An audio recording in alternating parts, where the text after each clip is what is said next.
Welcome to the SCHEELS Outdoors Podcast, your source for information on hunting, fishing, and all of your outdoor passions.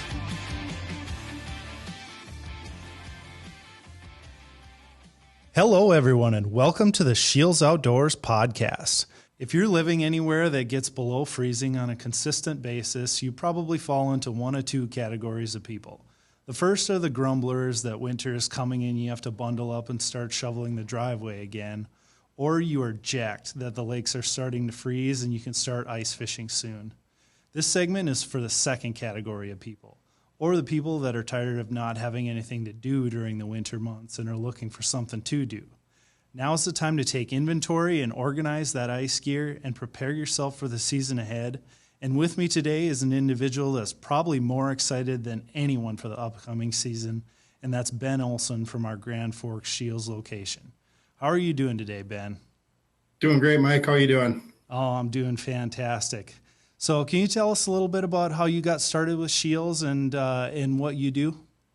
Yeah, it was probably, it's got to be close to 9-10 years ago now. I was a part-timer back in our old store when I went to college out here at the University of North Dakota, and then worked there part-time for about 3 years. And after that, I took the manager position of our fishing and ice fishing shop. So I've been doing that ever since. Very cool. What's your favorite part about working for SCHEELS in the fishing department? Just being able to talk fishing every day. So being able to get paid to talk fishing, sell fishing, usually always dealing with happy customers who are out doing the same thing. So it's always a blast. Yeah, you can't be mad about that. And, that's one of my favorite things about my job is, in social media too, is, you basically just get to talk hunting and fishing every day. Yeah, can't beat it. So how did you develop a passion for ice fishing? I grew up in northern Minnesota. You could throw a stone at a lake from our house and go to 10 different crappie lakes. And, that's all we did in the winter. There's really not a whole lot to do. I didn't play hockey or anything. So it was when you had time, you go out ice fishing just about every other weekend or before school, after school. We were always doing it. Mm-hmm. Nice. And do you still spend a lot of time targeting crappies, or have you moved to different fish? So what's your favorite one to target? I'd say in the last 5 years, lake trout have captured my attention the most. So anytime we get a weekend off, we'll plan a trip up to Canada. Like to get out to Fort Peck. But that's probably got most of my attention right now, our lake trout. Yeah, that looks like a ton of fun. Those things must seriously fight. Yeah, it's a super addicting fish, that's for sure. When they hit, they're on. Mm-hmm. What sort of different tactics do you have to do for lake trout versus like panfish or walleye? I would say I would relate it closest to walleye. So you're looking for kind of the same structure as walleye. You're just going to just go deeper. So anywhere in that, we look anywhere from that, deep 40 to anything up to like 80 feet. 60 is kind of the right depth that we usually look for, and you're looking for those, shelves or long points or feeding flats. So it's very similar, I guess, as far as structure goes to walleyes. You're just going a little bit deeper for that. Okay, that makes sense. So, we kind of dove right into like a more advanced type of fish to go after. So maybe we move back to a little bit of the basics. So how do you recommend somebody gets started with fishing and ice fishing in particular? Like, what are the basics that someone needs? I would say probably most important, just a flash, or whether it's, a Vexilar FL8, which is going to, get the job done for any angler. That's key. So you can know your depth, you can see fish, and then just, rod and reel and some line and a handful of tackle. You can get yourself a hand auger, or else, the latest craze are all the augers that go on a drill. So you can get into ice fishing, very affordable, and be very successful with it. Okay, perfect. So what are you doing right now to prepare for the upcoming season? Now is the time to get those ice houses out of storage. Make sure no mice chew them up. Get all that, your rods and reels out. Get the old lines stripped off of them. Get some fresh lines spooled up. Go through your tackle. Take some inventory. get your clothes out and stuff. So it's, there's a lot that goes into it. Make sure all your batteries are good and charged. And if you need to replace some batteries in your flashers or augers, now's the time to do it. Mm-hmm. Are there certain things that you find you need to replace more often than others? My big thing is line. I mean, I change my line out probably 3 to 4 times a year, especially if you're using a monofilament braid, not so much, but a mono. I just don't like the coils in it. Inline reels have fixed that, but even when you're reeling up and you're hitting the edge of the ice, you're getting little abrasions in your ice line. So I like to change mine out more than 4 or 5 times a year. Mm-hmm. What about the people that don't fish quite as much as you do? Can you get away with not changing your line, or do you highly recommend changing it every season? No, well, every season mono, yes. It just over time, it just gains a lot of memory. So mono, I would for sure change every season, and you don't have to do it 4 to 5 times. 1 time a season is plenty. Braid, you can get a couple years out of it as long as it's stored correctly. I would say sunlight is your biggest issue when it comes to line. If it's just sitting in the sun in a windowsill or something, that's just going to make it go bad. But braid, you get a couple years out of it stored right. Mm-hmm. Where are you usually storing all of your stuff? I usually keep mine in the garage or the basement. All my rods and reels are in my ice case. Usually I strip my line, before I put it away. And I like to keep it in, somewhere that's going to stay dry. Ice houses I like to wrap up with, like a saran wrap type deal, shrink wrap, but somewhere that's dry and away from critters, I guess. Mm-hmm. Yeah, that makes sense. How many different ice setups do you have? I would say I probably have about 10 different rods, I suppose. I guess it's not necessary to have it, but I mean, you got your lake trout stuff, your panfish stuff, different walleye stuff, dead stick rods. So, I mean, it's endless. If you want to get into it, there's a rod for just about everything. Mm-hmm. What if someone is looking for just kind of an all-around setup? Say you want to do one case and put 5 rods in it to be ready to tackle just about anything. Can you walk us through a perfect setup for that? Yeah. I guess what I would start with would be, there's a lot of hard cases out there. Our SCHEELS one probably being our favorite, that ultimate case. And then, get yourself a light to an ultralight combo for your panfish. And that'll, take care of your crappies, bluegills, stuff like that, even perch. Then I like to do, a medium light one for your walleyes, your average, say Lake of the Woods walleye, Red Lake walleye, that's 16 to 19 inches, that medium light, 28 inch, 30 inch medium light. If you're going to jig some bigger baits, go maybe 30 to 36 inch medium rod, for your bigger ripping style baits. And then usually I'll just have a couple, dead stick rods, like bobber rods. So, like the Jason Mitchell meat stick or the JT walleye snare. And I'll just set those up for bobbers. And realistically, those can be used for, anything crappies, walleyes. If it's on a bobber, it can, it's not really the rod doing the work. So mm-hmm. What sort of reels are you putting on those different rods? Do you like to do your inline reels and vary your sizes of spinning reels, or is there anything else in your arsenal too? Yeah, so like panfish stuff. If I'm using real light jigs, I like the inline reels. Keeps your line straight. So if you got a real light lure on, a lot of my other stuff, I'm running spinning reels. If you got a heavy enough lure, I like spinning reels the best. The drag on them when you're fighting a bigger fish is much better in my opinion. Mm-hmm. Makes sense.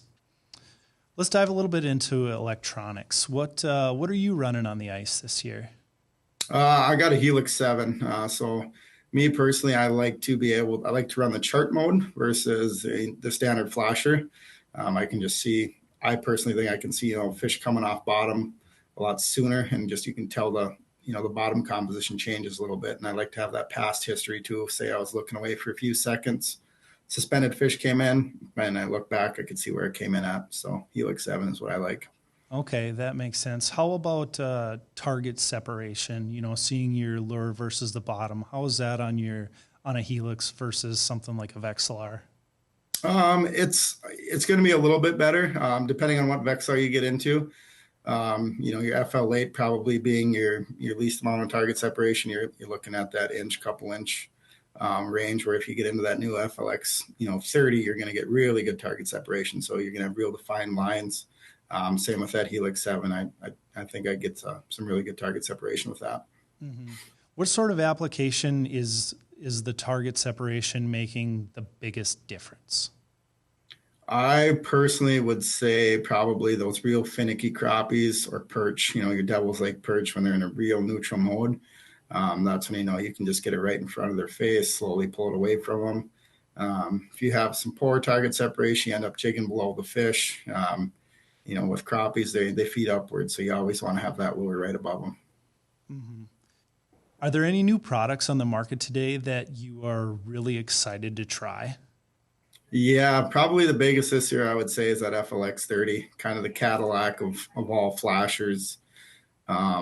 Multiple different, new things for, whether that new broadband transducer can run, I think 5 different frequencies on it, 3 different zoom modes on it. And then there's different water type modes, whether it's shallow water, deep water, or they're just your average depth. So really excited with that, especially putting that new lithium battery in it for extra runtime, and then it lightens it up quite a bit too. So really excited to get one of those in my hands. Mm-hmm. What's the importance of having different frequencies? I would say your biggest, for one, it's going to be if you're fishing next to your buddy and you're getting any sort of interference. Then the other is just, how deep of water you're fishing in. So as you change those, your cone's going to get bigger. So when I go deeper, I like a little bit narrower cone. So I'm just looking straight down, just get those better marks, and you're not marking, way off, marking all your buddy's lines too. So that's probably the biggest. Mm-hmm. What are your thoughts on a hub versus the flip over style of fish houses? Are there certain times where one is better than the other, or do you have a preference? Yeah, I like them both, honestly. If I plan to move a lot, I'm going to go with the sled house. You can just leave it behind the snowmobile, 4-wheeler, drill your couple holes and flip it over, and you're fishing. You got to move, you flip it back over, and you're going. If you plan on camping on a spot for the day and you got a few extra people too, or you just want some extra room, I'd go with that hub style. Or if you're, a guy driving out in the ice with a pickup and you just want to throw that hub in there. They both serve their purpose. I just think it's a quicker move with a sled house, but if you're camping, you want some room and you're going to sit on a spot for, better part of the evening or day, I'd go with that hub. Mm-hmm. Makes sense. When you're fishing personally, are you bringing both of them along? No, I'll usually just bring one. Unless it's a long weekend, you might throw both of them in, but usually I'm going to decide what I want to do before I go, and then I'll just bring one of them along. Mm-hmm. Makes sense. Do you do a lot of fishing, using a snowmobile or using a vehicle? What's your favorite setup there? I would say snowmobile. So I have a snowmobile myself. So it's sometimes you get off the beaten path a little more. And then once you get that, that super deep snow that might limit your trucks from 4-wheelers from getting out there. That snowmobile's nice because you can just ride on top, or if you get in a big slush hole, you got the power to float over the top and get over it. So I think it's just a little bit safer. But I use a snowmobile personally. Okay. Can you walk us through how your snowmobile is set up? What sort of accessories and racks and whatnot you have on it? Yep. So I got a auger rack on the front, digger auger carrier right on the front. So that's just mounted right in front of the headlights there. And then on the back of it, I got a big trunk on it. Otter makes one, the monster box. And then I fashioned mine. I just bought some summer rod holders, and I bolted those right on there. So then I can hold 6 rods on my snowmobile. So if I want, I can leave my case at the truck and just throw my rods right in there. And then the trunk, I can fit my heater. I'd rather keep my heater in there than rattling around the bottom of the fish house. All your tackle, I can put my flasher right in there. So anything that I know or don't want to get, beat up in the sled, I can throw it right in that trunk. And, any of your snacks and stuff for the day too, I can throw in there. And then the nice thing is you can, I mount the Helix 7 right on the handlebars too. So pull up your lake maps and you know exactly where you're driving on that too. Yeah, that's the really nice thing about that Helix 7 is used to, it's a fishing unit, but it's also a GPS too. So you can just mount it right onto the handlebars of that snowmobile and know exactly where you're going. Yeah, a lot of them all have that 110 plug adapter now too. So most of your snowmobiles, 4-wheelers have that power cord where you can just stick it into the 110 or the 12 volt. I'm sorry, and you'd be good to go. Mm-hmm. Yeah, I know a lot of people are excited about getting out for the first time in early ice, but one thing that everyone really needs to consider is safety. What are some of your tips to make sure that you're staying safe on the ice? Yeah, it's early ice is definitely nothing to joke with. So I always say buddy system works great. Make sure you have a friend with you if you're going to go check the ice for the first time. Big ice, chisel, spud bar, whatever you want to call it. Make sure you're at least getting 2 to 3 hits in before your chisel's going through or before you walk another step. Ice picks, I mean, the first month of season, 2 months, or all year for that matter, make sure you got a set of ice picks. So if you do go through, you can get out because that ice is usually no snow on it and super slippery this time of year. So those ice picks allow you to pull yourself out. And an ice suit too. All the ice suits pretty much float for that matter. Every brand you can get one that does. So that helps you stay buoyant and get you out easier. And then even a rope or a long stick or something. So if you fall through, your buddy falls through, they got something to help pull you out too. So it's nothing to be playing around with early ice too. Another big thing would be a set of ice cleats too. So bare ice, nothing worse than falling when you're on bare ice. So a pair of ice cleats definitely saves you from a few bruises. Yeah, absolutely. I've definitely fallen more than once due to not wearing a pair of ice cleats. Yeah. So now that we've determined that the ice is safe, what sort of areas are you targeting early season to get on the fish? Like crappies, big thing is just kind of your basins. Like we were talking earlier, go out in a boat late fall if that lake you're on has an access, and if you can find that school late fall, they're more than likely going to be right there. Come first ice, so you got a good reference point to start. Walleyes, just those first break lines. Humps, the shallower humps, and then points off of shore too. So that's usually all the first targeting for me. Mm-hmm. Would you rather target crappie early or walleye early? What's your I like plan crappies there? early ice. That's my favorite. Yeah, That crappies. is, huh? Yeah. Okay. How do you go about finding the fish? Like, do you drill a ton of holes, or what's going on there? Yep. So figure out the structure you're targeting, and then if you're by yourself or if you got a couple guys, give one guy the auger. Usually I'll drill in a straight line if you're on a basin, or zigzag, drill till you mark them. So sometimes you got to drill 50 holes to find crappies, 100 holes. So the auger's your best friend. Drill as many holes as you can until you're tired. Mm-hmm. Absolutely. That's where those new augers like the Light Flight really come in handy. Yeah, absolutely. Mm-hmm.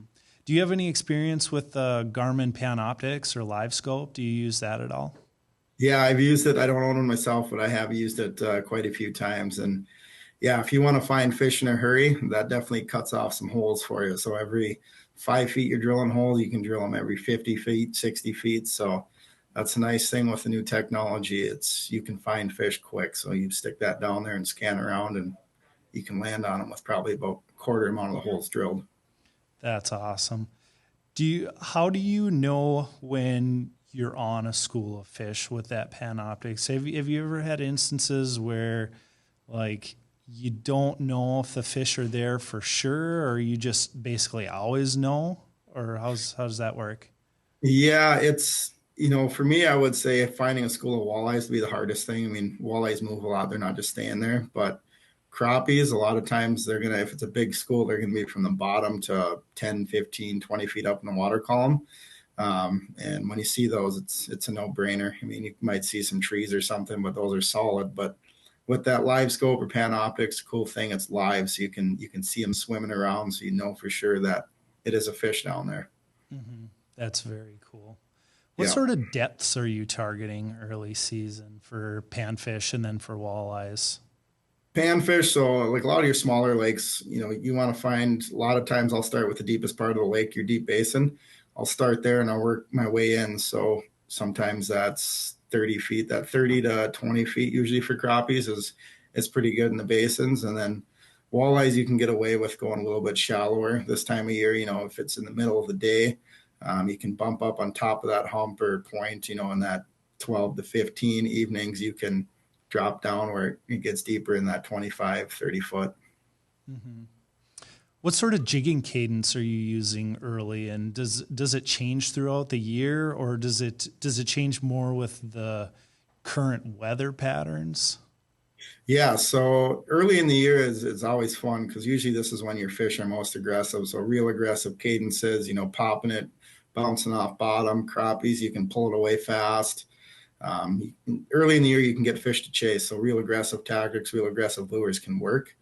And then you want to let your electronics tell you what kind of mood those fish are in. If they're, showing in on your graph and they're not chasing or anything, you might have to slow it down and just hold it in front of their face when they come in, slowly pull it away. Weather has a big deal with that. And then even later in the year too, when they start to get negative. So you gotta be able to read the fish on your electronics and let them tell you what they want. Okay. Can you dive a little bit more into how to read a fish's mannerisms on a flasher? Yeah. So, say a walleye comes in, usually I like to play keep away. So when it comes in, I'll start reeling up and jigging fast up. If that thing's darting, coming up really quick, that's an aggressive fish. If that thing's just kind of slowly hovering below your bait and kind of shooting back down to the bottom, it's not hitting right away, that tells me it's super negative. Or if it just comes right off bottom and doesn't chase at all, you're dealing with some real negative fish, and maybe want to look at a bobber rod or a dead stick rod to get those real lazy fish.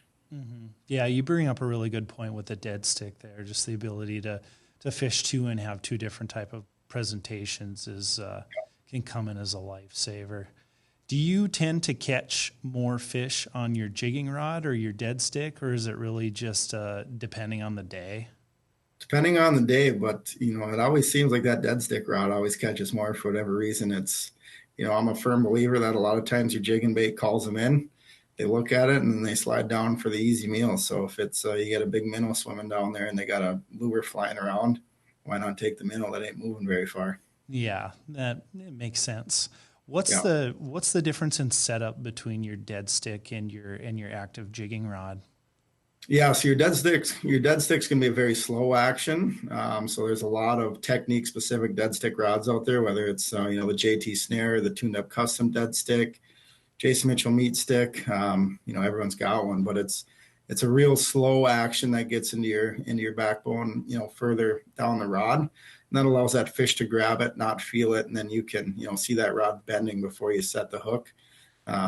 Whereas your jigging rod's gonna be that very fast action rod. So right when you set the hook, you're into the fish's mouth. So pretty big difference in those two rods. Yeah, I mean, that makes a lot of sense to have your dead stick rod, something that's going to be really sensitive on top and the fish aren't really going to know that they're grabbing onto something until it's too late and they hit the backbone. And then the fast action of your jigging rod just to really maximize what you're doing with your presentation and how lures are moving and stuff like that. Yep, exactly. Mm-hmm. Can you touch on a few of your favorite lures that you're using for early season? Is there anything that's coming out this year that you're really excited to try? Yeah, I mean, the Z-Vibra came out with a real new small lure, real tiny one for panfish. That one looks, it's a rattle style bait, but it's just super micro. So that one's really cool. There's countless of those ones you put glow sticks in, with the newest being that Northland Fire Belly. So that, that glow stick illumination seems to be pretty big right now.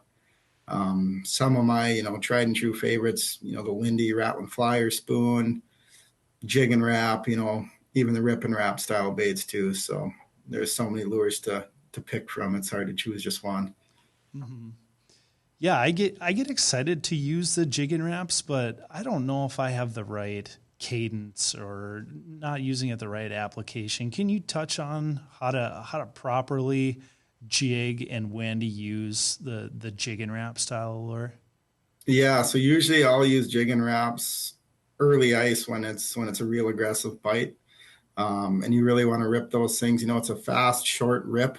And then them things are just darting all around. So it's not your just slow jigging style bait. It's a quick rip, and you got to be on some aggressive fish to get them to bite, or it turns the super negative ones into aggressive fish. So it's not one to just hang there under a rod and slowly jig it. It's some pretty good rips, and they'll come up and attack it. Mm-hmm. That's a pretty interesting concept, going after the lethargic fish with a jigging wrap, because it doesn't seem super intuitive, but like for a walleye, they're predator fish, and you kind of have to figure out how to get them to bite. Yep. Yeah. Same thing with summer when you have that. You drag a Lindy rig through them 6 times and throw a jigging wrap down and catch one instantly. So it's just something about that motion of a dying minnow or something like that just turns a switch in their head. Mm-hmm. At the start of this podcast, you talked a little bit about how lake trout fishing is becoming one of your favorite new species to target. Can you dive a little bit more into what you need for a setup and how you're really targeting these fish? Yeah, so I like longer rods in that 40-inch medium heavy. I put a big reel on them, 3,000 size, 2,500 size. Usually I go with 3,000 size. It's going to be a heavy rod, so I'd rather have more line than anything. You're fishing such deep water, and those fish have so much power that I've seen it happen multiple times. A guy gets a small reel on, and it strips them clean, and there goes the fish. So big rod, big reel.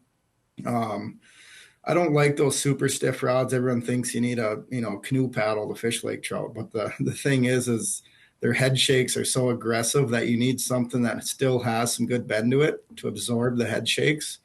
So that 40 medium heavy, good backbone in it, and then I like just tube jigs, big swim baits, rattle baits. And then probably one of my favorite would be like a blade style bait, like the Seville vibrato. But probably your most popular is like a 5 to 6 inch white tube. That seems to be really good too. Mm-hmm. Cool. Personally, I've never fished lake trout before, but they've always really intrigued me. So I have been up to Lake Winnipeg fishing though. So I have a couple of rods that are a fairly good Winnipeg setup for the big greenbacks. Is my gear that I have for Winnipeg going to translate well into lake trout? Yeah, that'll work just fine. The only thing I say is the biggest thing is, if you have to take a rod or a reel off your summer rod, if you got a bigger reel, a bigger 3,000 reel, take it off and throw it on there. That's the biggest thing I would drive home with lake trout fishing is do a bigger reel than you think. And everyone's got those on their summer rods. So just peel it off your summer rod, throw it on your ice rod, and you'll be good to go. Mm-hmm. Makes sense. So I have a 2000 series reel on my Winnipeg setup. Do you think I can get away with that? Or are you recommending that I dive into my summer fishing setup and swap that out? I'd go bigger. I mean, I've used them in the past, but I've seen the heartbreaks of when every bit of line goes off of them. So I'm going with my 3000. So if you got a little bit bigger one, grab it. Yeah, that makes sense. I can just see right now my very first lake trout experience. I just, I forget about switching out my reel, and then the first lake trout just peels me clean, and I can just imagine thinking, man, that podcast with Ben, he told me to get a bigger reel on there, and I didn't listen to him. Yeah, exactly. Oh, funny. What's the biggest lake trout you've caught so far? I caught one this summer out on Fort Peck that was about 36 inches long. Biggest one I was a part of was up in Canada probably 5 years ago. We caught a 43.5. That was 36 pounds. So that was the biggest I've seen get pulled through the ice. Oh, that's a monster. Yeah, it was about, I think it took about an hour and 45 minutes, I think. So it was really that long, huh? Yeah, it was a battle. It was big. That is crazy. Would you rather target the Lakers through the ice or open water? Oof. Either or. Yeah, they fight the same. I mean, the weather's a little bit better in the summer, so maybe summer, but either or. Mm-hmm. Cool. Yeah. So if you could only fish one species rest of your life, which one's it going to be? Walleye for sure. Why do you say that? It's just part of solving the puzzle with them. So there's days you go out in the lake and you want to throw all your rods away and never go back out, and then there's days you go out there and you're the hero, you catch them all. So they change so much, their patterns from the spring to the fall, that midsummer transition. And there's just so many different ways to catch them. If that's all I could fish, it would definitely be walleyes. Mm-hmm. How does early season ice rank at timing of the year to catch walleye? Is it a really good time, or is it kind of a slower time to catch them? Early season's going to be probably the best you're going to have all year for walleyes. You get in that later season, they get pretty lethargic once you get into that February super cold months. You got heavy snow on the lakes. So early season is by far, in my opinion, the best until you hit that, in North Dakota, you hit that, last ice bite. Mm-hmm. Do you think it's just because they're kind of putting on the feed bag due to the dropping temperatures, or why would you say that early ice is best? Yeah, I think so. Yeah. So early ice is, they're eating, and, there's still a lot of oxygen in the water, so they're super active. So early ice is good. And then that late season stuff can get really good again too, right before that spawn. A lot of them are starting to head to where they're going to spawn. So they're hungry before that too. Mm-hmm. Kind of about the congregation at that point. Yeah, exactly. Mm-hmm. What is your most memorable trip on the ice? Do you have one? Yeah. So we used to take wall tents out in Canada, lake trout fishing. We'd camp on an island in a wall tent. So we'd snowmobile out about 16 miles, set up a wall tent, and sleep in a wall tent for a week. The one year, probably the one that's the most memorable, is probably the worst. Turned into a thunderstorm, melted all the snow on the lake, had about a foot of standing water in our tent and on the lake. And then that rain turned into a 60-mile-an-hour blizzard whiteout when we woke up in the morning, trying to pack up in that. And it was a nightmare. There was about an inch of ice on that water, and we broke through the whole way. So it was not fun. Oh man, that sounds like a nightmare. Yeah. Do you have any more of the lighter memories? Something that didn't have any super difficulties? Yeah, usually, early ice Red Lake is always a blast. You get that, 50 to 100 fish days. We used to go up, for almost 4 or 5 days after Christmas every year when I was in college, high school. And some of the best walleye fishing you can have early ice is that early Red Lake bite. So that's always, those ones always stick in my head when it's, fishing 6 feet of water and it's just lights out fishing. Mm-hmm. Yeah, that can be a lot of fun. And yeah, I've fished Red Lake a few times early ice too. And, there are times where you miss, but generally you can really get some pretty good fishing up there. Yeah, it's usually pretty good. Yeah. Do you have any trips planned in your schedule for early season? I'm sure I'll go to Red once or twice. I'll make her out to Devils, I suppose, a few times. Usually I like to get home, that northern Minnesota area, and get on some of those crappie lakes. You got a 4-wheeler into, stuff like that. So those are usually on the docket right away. Very cool. If you're following social media, SCHEELS Outdoors on Facebook and Instagram, you're going to be seeing a pretty good amount of Ben doing some ice tips. We actually shot a lot of that stuff in early March. Can you give us your thoughts on how things went that day and what we can expect to see for content in the future? Yeah, that was a pretty special day. There was endless amounts of bluegills, and we stumbled in some pretty big crappies. I think one of the guys caught a 15-incher. So yeah, it was a heck of a day on the ice, and bluegill after bluegill, and then we found some of them crappies later in the evening. So it was a good bite. Yeah, absolutely. Got quite a few pretty solid pictures from that and videos. Yeah, so, absolutely. Can you touch on a couple of the videos, the quick hitters that we're going to be talking about? Yeah, so we did a couple on 1-2 punch for rods as far as whether you're fishing crappies or walleyes. 2 tactics that you want to have handy. covered the Markham Lithium shuttle, just the versatility of it, different things you can do with it. So that'll be a good one there. With eel pout growing, we did a few tips on eel pout fishing. That's just becoming that's blowing up come March during the spawn too. So look out for those videos. I think they'll be pretty helpful for you. Perfect. All right, Ben. Well, it was a pleasure talking with you. Had a lot of great information, some good strategy on how to get yourself prepared for early ice. Awesome. Yeah. Any more questions? Just swing into the store, and one of the guys will definitely get you taken care of. Yep, absolutely. Feel free to reach out to any of our experts in the store. And you're also on Instagram too, aren't you, Ben? Yep. I'm on Instagram. I don't post a ton, but I definitely do when we get into some good fish. Yeah. Mm-hmm. You got a pretty interesting handle too, don't you? Yeah, it's a pretty good one. Yeah, it'd be Notorious BEN. Yeah, there you go. So perfect. All right. Well, thank you for your time and all your information. Yeah, I appreciate it, guys. Thank you. All right. Have a good one. Yeah, you too. Bye. You just heard our conversation with Ben Olson of the Grand Forks SCHEELS on tips to prepare for the ice fishing season. If you're like us here at SCHEELS, you are checking that extended forecast every day to see when lakes are going to start locking up, but please practice safety and bring those ice picks and a spud bar out there with you. If you have any questions, feel free to reach out to us in the comments of this podcast, on social media at SCHEELS Outdoors Facebook and Instagram, or stop by one of your local stores. Their ice fishing shops are prepped and ready with everything you need for the upcoming season, and the experts are itching to talk about ice fishing.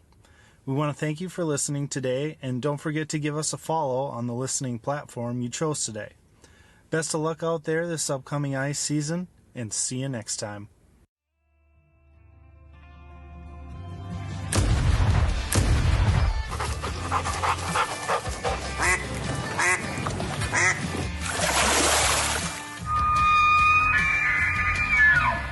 Thank you for listening to the SCHEELS Outdoors Podcast.